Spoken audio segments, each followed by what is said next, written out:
Allez, je mets la main sur le cœur. Allez. Allez, c'est parti. C'est parti. Donc, qu'est-ce qui s'est passé? En gros, ce que j'expliquais hier, c'est que Tarek Ramadan, c'est un trou du cul.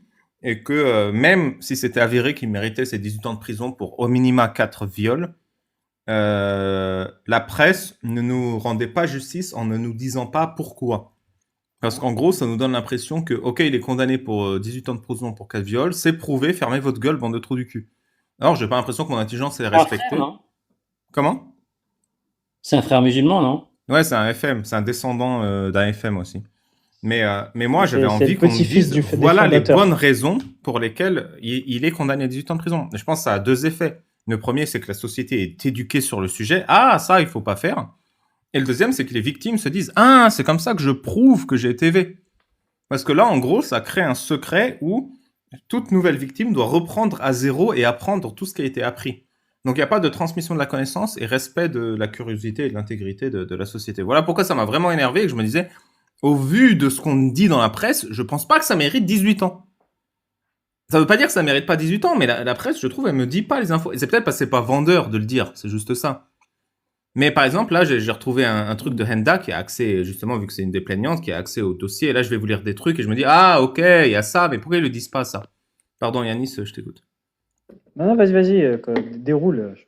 Bah, c'est ça que je pensais, du coup. Voilà un peu pour Bah, l'intro vas-y, du... alors moi, ma première réaction, c'est exactement la même que la tienne. Même pas Tarek Ramadan à titre personnel, à titre idéologique, forcément, il est musulman, je suis apostat, et même à titre, en termes d'honnêteté, je le respecte même pas en tant entre guillemets, ennemi idéologique, parce que bah voilà, il est hypocrite, quoi, quand même. Voilà, donc c'est non seulement il nous pousse à aller vers un système archaïque, etc., et en plus derrière, qui nous interdit de s'aimer, et derrière lui, voilà, il s'envoie en l'air avec des pratiques libertines, consenties, voire pas consenties. Donc voilà, pour toutes ces raisons, je l'aime pas. Mais moi, c'est-à-dire que la recherche de preuves, je l'ai eu, mais moi, c'est sur des années en fait. Chaque fois qu'ils s'en parlent, je me regarde, je me dis, eh, mais du coup, c'est quoi les preuves?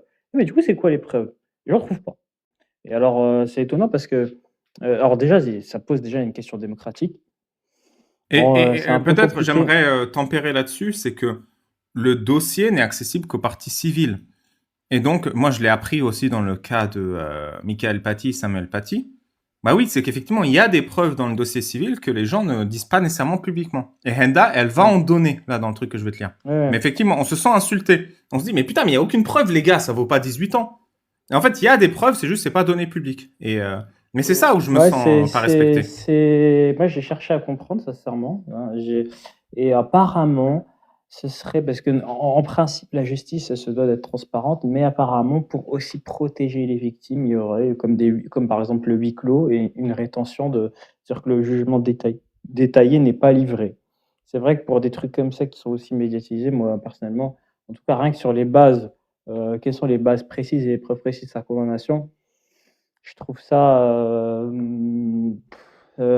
trop léger, En fait, c'est trop ça. léger. Par contre, Ça appelle à ta confiance en le jugement de la cour et de la justice, qui a fait, je crois, 4 semaines quand même, avec des dizaines de témoins. Donc, c'est beaucoup de travail, tu vois. mmh, Mais j'ai une par curiosité aussi. Tu vois. par contre, là où je suis pas d'accord avec toi, c'est que sur ce dossier-là en précis, parce que l'on parle en général, mais sur ce dossier Tarek Ramadan, c'est un dossier qui est ultra médiatisé par les parties elles-mêmes, que ce soit Tarek Ramadan, Enda Ayari, il y a Ah, Caroline ça, je le Fourest nie pas aussi, du tout. Je le nie pas du tout. et du coup, je pense que vraiment on a des micro-détails qui sont cités, débattus. Je me rappelle, le premier truc, c'était à son heure d'arrivée à un aéroport, et cetera. Il avait menti sur ce point-là, comme quoi il avait dit qu'il avait jamais croisé, et cetera. Et c'était une série, quoi. Et qu'aujourd'hui, on me dit: «Non, mais en fait, on ne sait pas vraiment, pourquoi il était condamné», alors qu'on connaît des micro détails, ça, j'y crois pas. Mais on sait, je vais te lire un truc là de Enda. Si c'est vrai, moi, les 18 ans, je les comprends tout de suite. Je vais te lire le post là. Tu vas comprendre tout de suite. Vas-y. Et ça m'énerve. Ça m'énerve que ça n'ait pas été mis dans la presse si c'est vrai. Donc, Enda Ayari, qui est une des pliantes, qui a eu gain de cause, qui a beaucoup médiatisé l'affaire d'ailleurs, euh, a subi du harcèlement et des pressions pendant plus de 10 ans de la part de Tarek Ramadan et de ses adeptes. Et ça, je le comprends tout à fait et je la crois sur parole parce que ça m'étonne pas du tout, tu vois. Depuis la condamnation de Tarek Ramadan pour V, les représailles ont repris. Il a appelé ses soutiens activé ses réseaux, son bras droit Think and Be, dont on a lu des trucs hier, là, qui est extrêmement violente, je crois, elle avait genre des centaines de vidéos sexy d'elle à poil, où ils étaient en trouble avec elle et son mari, Tariq Ramadan et sa femme, pour lancer une campagne de propagande. Lui et ses partisans s'attaquent violemment à la justice, et nous les plaignantes pour ameuter les foules, en particulier au sein de la communauté musulmane. Ils tentent de faire croire qu'il s'agit d'une décision politique, raciste et islamophobe. Leur stratégie est d'imposer des théories...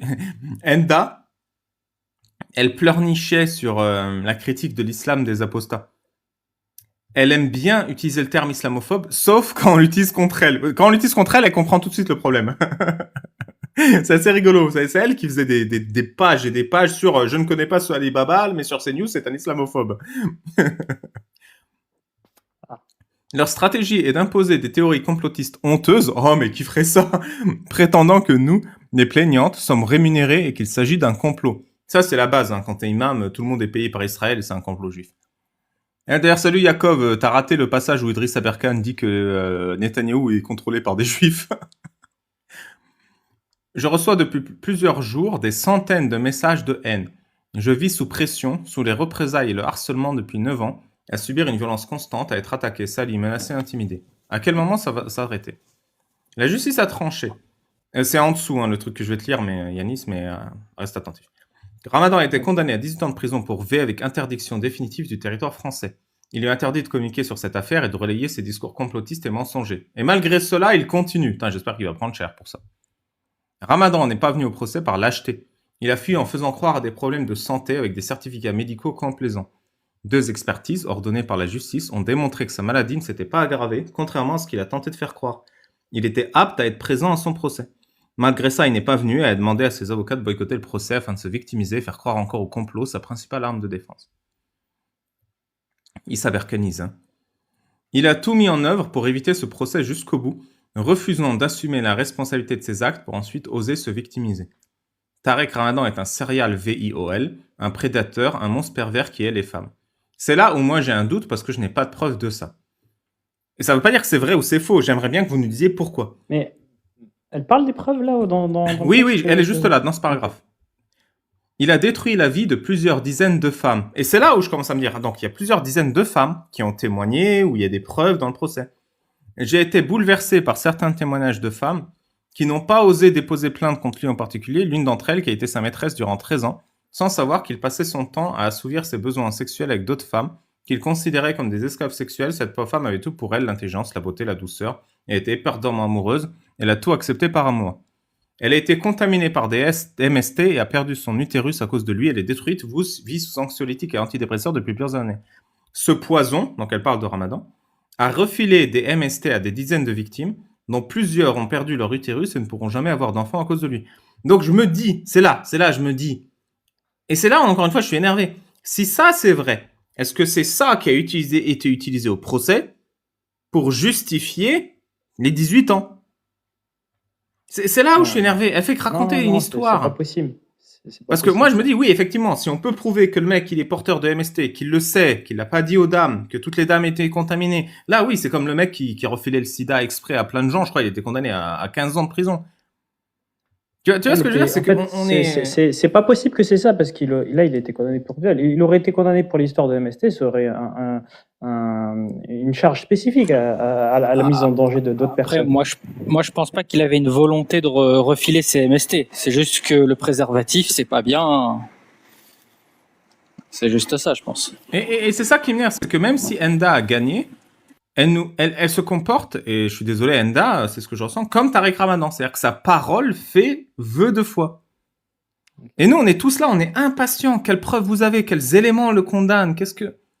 Et le fait qu'il y ait eu 4 semaines de procès, qu'il y ait eu autant de témoins, et que nous, on sache rien.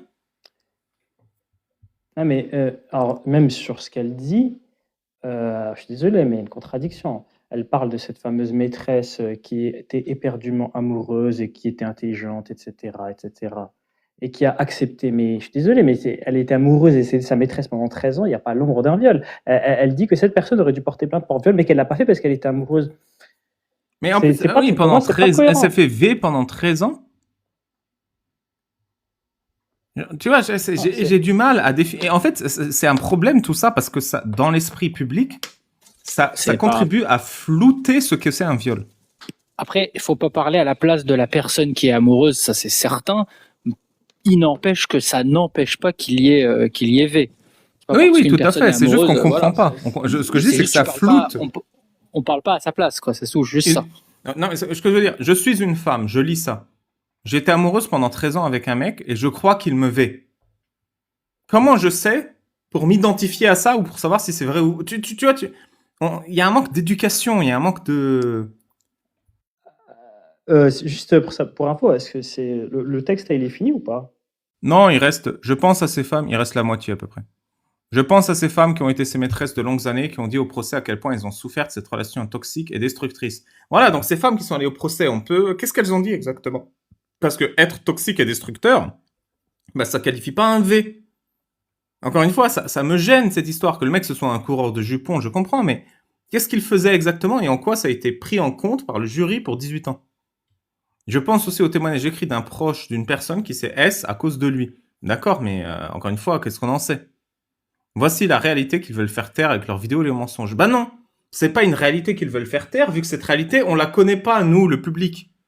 Donc elle aussi, elle est dans ce complotisme ambiant, même si c'est pas un complot. Hein. Encore une fois, même si tout ce qu'elle dit est vrai, ça crée un complot, vu que c'est sa parole contre la leur. Et c'est une réalité qu'ils veulent faire taire. Bah non, ils la font pas taire, vu que personne connaît cette réalité. Moi, je n'oublie rien. Je suis fier d'avoir été la première à déposer plainte. J'ai entendu trop de témoignages de femmes détruites par ce prédateur pervers. Ce combat, je ne l'ai pas mené seulement pour moi, mais pour toutes celles qui n'avaient pas la force de parler. Je souhaite que cette condamnation soulage leur peine et leur souffrance et leur donne la force de déposer plainte contre lui, elles aussi pour pouvoir se reconstruire. Le Ah, mais serpent pour ne moi, là, lâchera rien. il y a une confusion. Je Franchement, il y a finis une ces derniers confusion paragraphes et je te laisse parler. entre. Le serpent ne lâchera rien jusqu'au bout, il tente le tout pour sauver son image, mais les pressions et les intimidations, ça suffit. Des plaintes seront déposées contre les personnes qui nous harcèlent en reprenant ces mensonges. Ouais, ça m'agace un peu qu'elle l'appelle serpent, mais bon, qu'est-ce que je peux faire? On pensait être débarrassé du serpent, mais il continue à faire du mal et à mentir pour se défendre. Je n'ai plus peur, c'est le combat qui doit continuer, je suis prête à le mener. Vraiment, ces textes m'énervent parce que je comprends rien à l'histoire. Vas-y, Yanis. Alors, la première chose que j'aimerais dire, c'est qu'il faut, pour comprendre mon propos, il faut distinguer une notion qui est très importante. C'est la vérité qu'on entend comme absolue, qu'est-ce qui s'est passé, et la vérité au sens juridique. C'est-à-dire qu'est-ce qu'on peut considérer comme vrai au vu des preuves.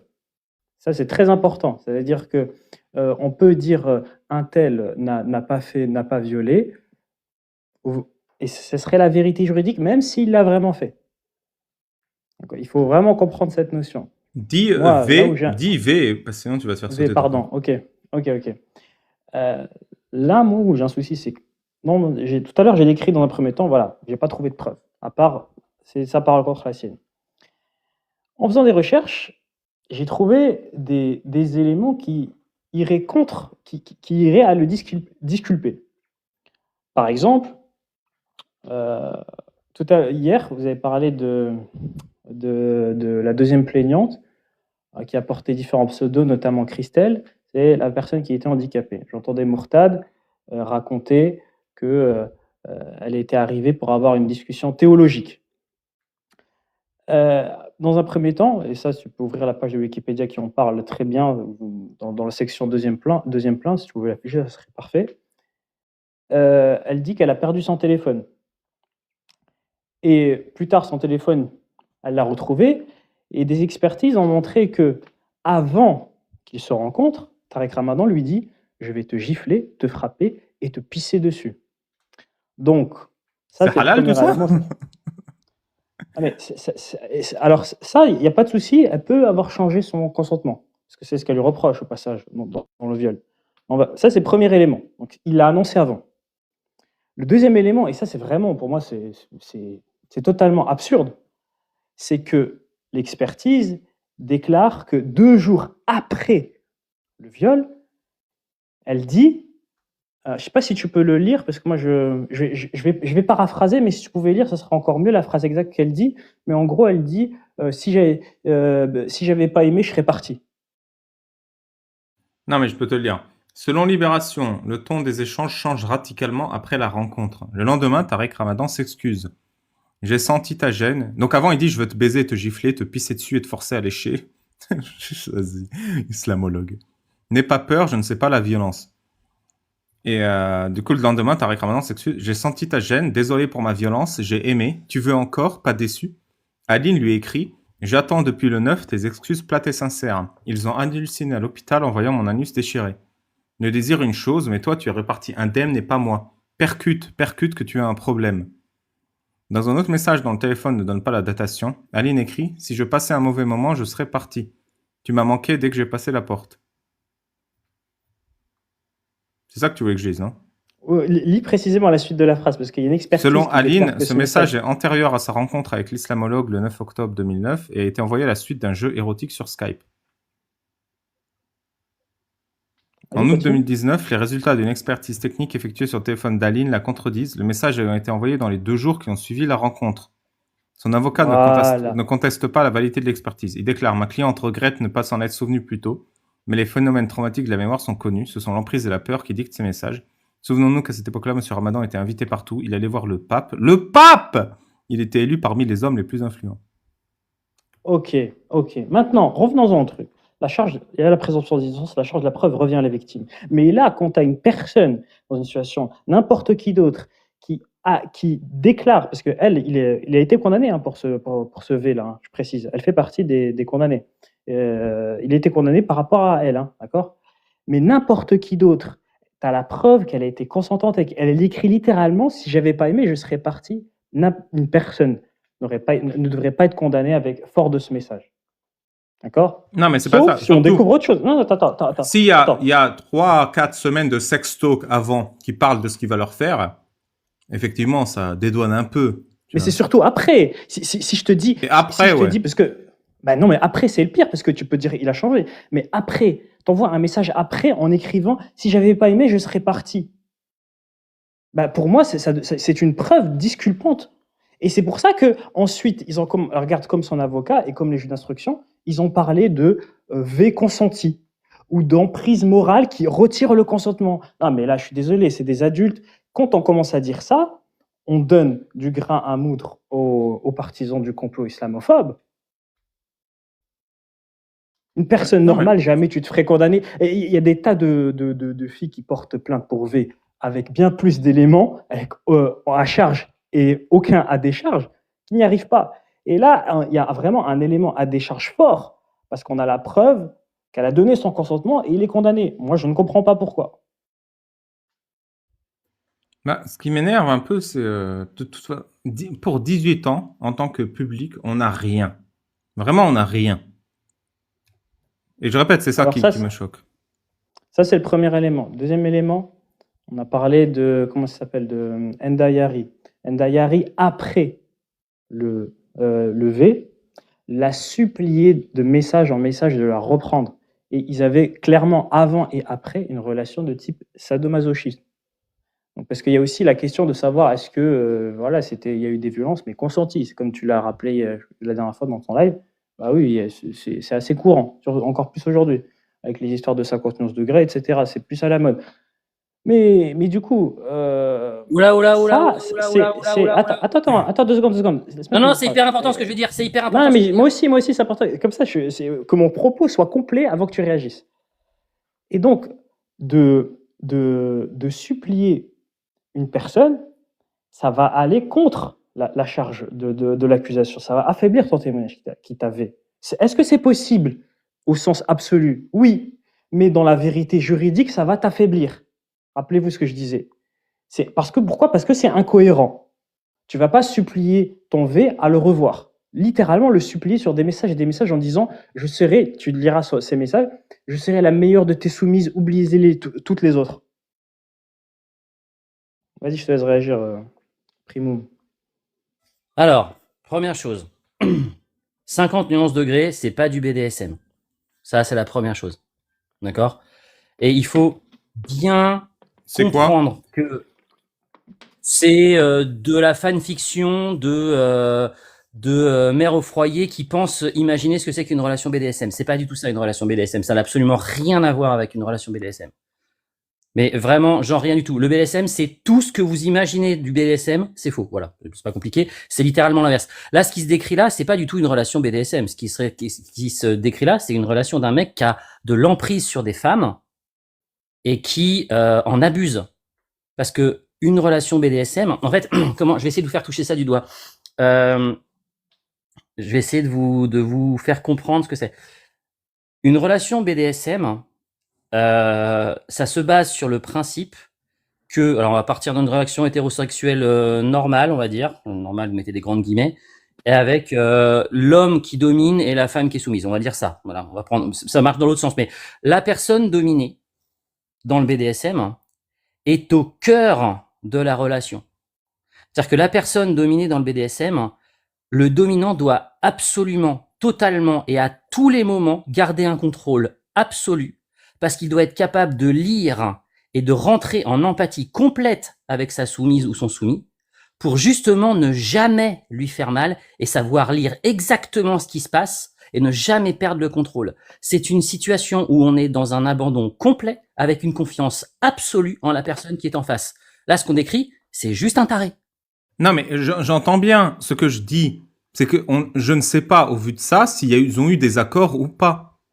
Ah non, mais c'est pas ça. Moi, je rebondissais par rapport à, on est sur une relation de type BDSM, c'est développé par rapport à... Non, c'est hyper important. Non, c'est vraiment hyper important. Mais Parce le que copyright du raison. BSM, Il a complètement raison, Primum. non, mais c'est une version, franchement, voilà, c'est un peu, moi, si tu veux. Ouais, Si c'est pas du justement, en BDSM. fait, moi je connais, Mais- et je suis d'accord avec lui parce que je connais plein de gens qui pratiquent ça et qui en ont ras le cul, qu'on Mais mélange ça beaucoup. et voilà, et qui ont des relations et qui ont des relations super saines et qui en ont ras le cul qu'on transforme ça avec certaines relations ultra toxiques. Là, c'est malsain, là, ce qui se passe. Non, mais c'est malsain. Moi, je dis c'est du BDSM, c'est juste du BDSM malsain. C'est malsain parce qu'il n'y a pas consentement, c'est malsain parce qu'il n'y a pas respect des limites de la dame, c'est malsain, tu vois. Parce que c'est pas du Non, BDSM. non, c'est pas ça. En fait, là, là, il y a une dimension qui est plus du jeu. Elle le supplie de revenir. Et il y a vraiment un enjeu de, il va partir, tu vois. C'est pas on est dans donc un jeu et à je la vois, fin, elle est totalement sous contrôle. Tu vois, ouais, C'est de l'emprise. Là, ce qui se passe, c'est de l'emprise. ouais, je vois. Tu veux C'est, dire que dans une relation BDSM, hors BDSM, t'es plus Il sous n'y a pas emprise. d'emprise, Ok. tout le monde est il n'y gentil. a pas voilà. d'emprise. Voilà, exactement. Ok. Il y a absolument pas d'emprise. Encore une fois, enfin, je sais pas, mais si vous n'avez jamais attaché quelqu'un dans votre vie, voilà, je vais faire mon irréductible acté. Si vous n'avez jamais attaché quelqu'un dans une vie, vous pouvez pas comprendre que vous pouvez pas faire n'importe quoi, en fait. Elles sont violentes tes chirurgies faciales. Ouais, je sais, mais c'est celle que je fais à la maison. Non, c'est-à-dire que quand quelqu'un vous fait suffisamment confiance pour, par exemple, se laisser attacher, en fait, tu peux pas te permettre de faire n'importe quoi. Parce qu'à ce moment-là, justement, si, comme elle est plus dans les capacités à te répondre ou à faire quelque chose, eh ben, si tu respectes pas son langage corporel et les accords que tu as passés avant et des trucs comme ça, ben, c'est du viol, en fait. Tout de suite, instantanément. Du miol, du V. Donc non, là, ce qu'on a à faire, c'est un mec qui a de l'emprise sur des femmes par rapport à plein de paramètres et qui fait des trucs de taré, en fait. C'est tout. Mais c'était ma réflexion était sur ça. Pour le reste, je suis d'accord avec tout ce que vous dites. C'est juste que je suis vraiment pas pour utiliser le terme BDSM à très mauvais escient comme ça. Voilà, c'est tout. C'est mon avis. Ouais, pas de souci. Alors, mais c'est intéressant parce que tu ouvres le sujet bah, du coup, qui a été abordé par pour le coup, on a certains éléments. Le sujet du V consenti. C'est-à-dire, j'explique un petit peu pour ceux qui ne comprennent pas de quoi je parle. C'est un concept qui, en gros, dit même si la personne a dit oui, j'accepte d'avoir cette relation sexuelle, même si elle formule expressément et qu'on a la preuve, etc., on va considérer que son consentement n'était pas là, n'était pas éclairé parce qu'elle était, en l'occurrence, là, sous emprise. Et on va dire, même si elle a dit oui, c'était non, donc c'est un V. Non, mais ça, je peux l'entendre au moins dans le cas des enfants, tu vois, par exemple. Voilà, c'est exactement ce que j'allais dire. C'est exactement ce que j'allais dire. Dans le cas des enfants, un prof, etc., d'ailleurs, c'est même pas ce concept-là qui est évoqué. T'as pas de consentement d'office. En fait, ton consentement, il est même pas là. Mais là, on parle de consentement qui est pour d'adultes qui ont été déclarés, prouvés. Et le fait que des juges d'instruction, que même l'avocat de la plaignante évoque ce concept qui a été ensuite abandonné, et d'ailleurs, dans le paragraphe que j'ai lu sur le juge d'instruction, il disait que ce serait une première en France, ce serait le premier gars condamné de cette manière-là. Ben, me soutient qu'en fait, quand on disait, bah oui, on voit pas les preuves, elles sont où les preuves, elles sont où les preuves, bah, je pense qu'en fait, il y en a pas, en fait. Il y a juste des témoignages qui ont c'est leurs qualités et leurs défauts, leurs incohérences, et c'est tout. Et ça a été tranché comme ça. Il y avait une troisième personne que vous avez évoquée aussi avec Mourtad, la fameuse tache de Mais sperme attends, séché. juste pour contredire ce que tu dis. Je mets quand même ma confiance dans le jury et je pense qu'ils ont des preuves. Tu peux pas, parce que 18 ans, c'est vraiment montrer à quel point c'est accablant les preuves. Moi, je dis pas qu'ils ont pas de preuves et je les mets pas sur un pied d'égalité. Mais je dis que je me sens insulté qu'on ne nous donne aucune preuve. C'est insultant, voilà. Aucune de ces preuves dans le public, moi, ça m'énerve. On sait pas comment ils ont jugé, on sait pas ce qu'ils ont jugé, on sait pas pourquoi ils l'ont jugé. Voilà. Ouais, mais j'y crois pas. J'y crois pas. On a trop de détails pour ne pas avoir des trucs aussi importants. On a vraiment tous les détails, c'est des détails portables, insignifiants. etc. Genre, ce que je lis là, ça vaut pas 18 ans, tu vois. C'est ça qui m'énerve. C'est que le scénario public ne correspond pas au jugement que j'entends. Et en l'occurrence, tu vois, tu as parlé des parties civiles qui ont accès au dossier. Ndaya Hari, c'est une protagoniste principale. Elle a fait des tas de posts quasiment presque pendant son période quotidien sur tous les détails. Franchement, elle l'aurait fait si elle avait des preuves massives qui justifieraient, qui casseraient tout l'argumentaire. Je pense qu'elle l'aurait fait depuis un moment.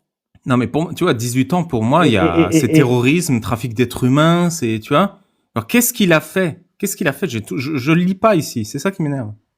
Ouais, je partage je partage là-dessus. Après, je voulais juste dire, après je finis là-dessus. Troisième élément, c'est juste la prostituée qui avait une robe de sperme séché, qui a prouvé, comme tu l'as rappelé, une relation sexuelle, mais pas un V. Eh ben, il se trouve que celle-ci, la cour d'appel, bon, ça s'appelle la cour d'appel, mais apparemment c'est eux qui décident s'il est poursuivi malgré que c'est en première instance, s'il sera poursuivi ou non. Elle a été retirée. Elle, en l'occurrence, parce qu'il n'y avait pas assez apparemment à charge. Donc, mais souvent, elle est mentionnée alors qu'elle ne fait pas partie du lot des 18 ans pour lesquels il a été condamné.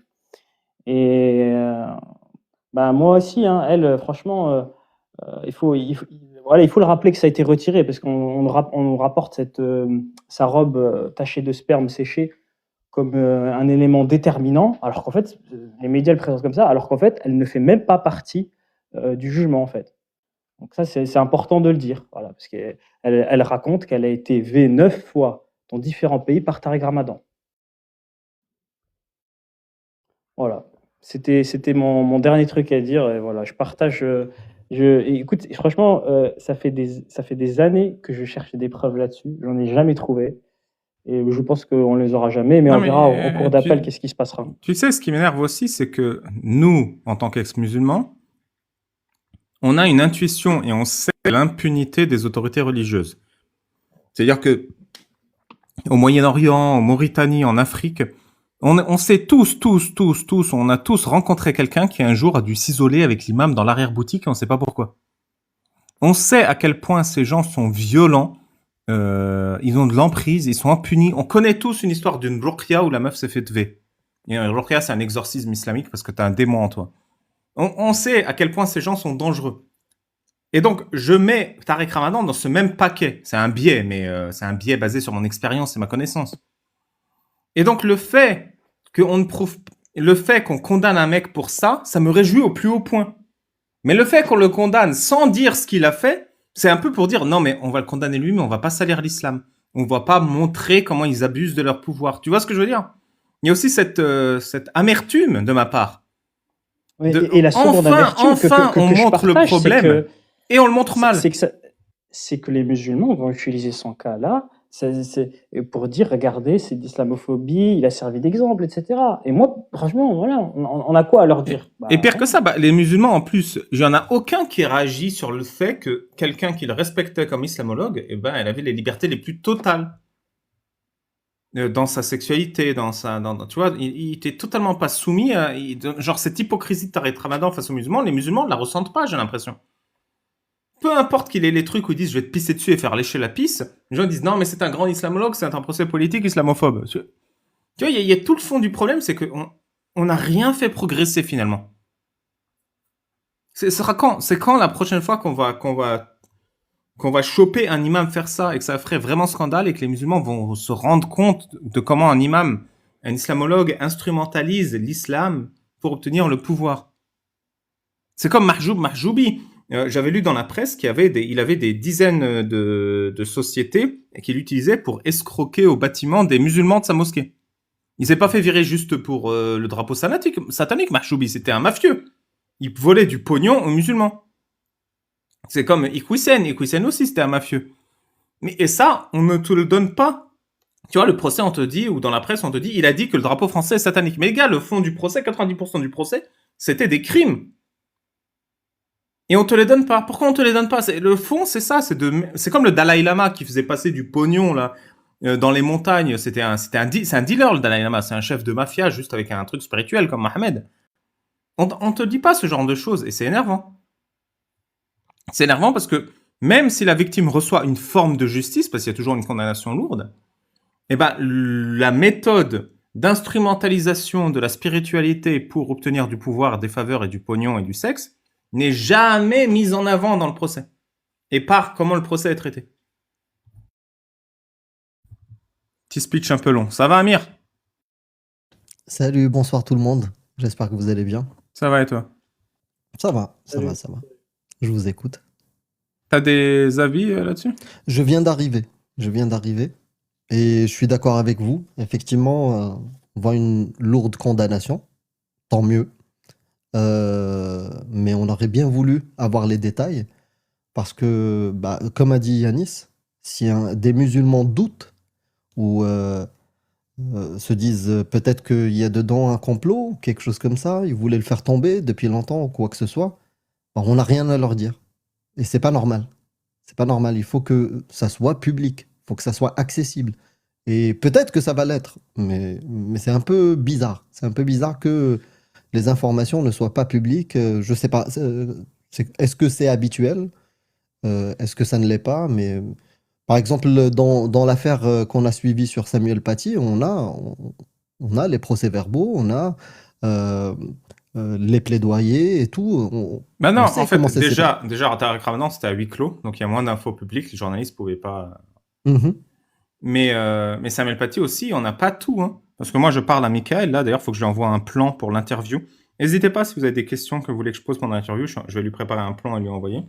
Mais il y a 1 milliard de trucs qui est pas dit par les journalistes ou dans la presse, tu vois. Et j'imagine parce que c'est pas vendeur, mais moi, c'est des détails croustillants. Et du coup, on n'a jamais cette vraie perception, et surtout, ça rend le truc moins idéologique. Parce que moi, mon idéologie, c'est de montrer comment, encore une fois, ces gens instrumentalisent l'autorité religieuse pour obtenir des pouvoirs. Or, pour eux, leur idéologie, c'est expliquer quel crime il a commis, il a été condamné de manière un peu presque neutre, tu vois. Or, la neutralité ne sert pas l'intérêt commun dans ce cas-là. C'est ce que je pense. Peut-être je me trompe. Mais un exemple, c'est par exemple les SMS. Là, on a vu 2-3 SMS où il dit « je veux que tu lèches ma pisse ». Mais en réalité, ce genre de SMS, je suis sûr que c'est... Par exemple, il disait « il y a 300 vidéos, 1000 images ». Je suis sûr qu'il y a des dizaines de milliers de textos.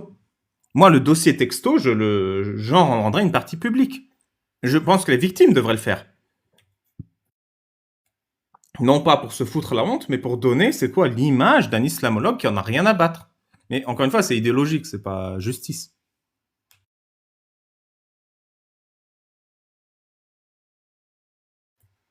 Voilà.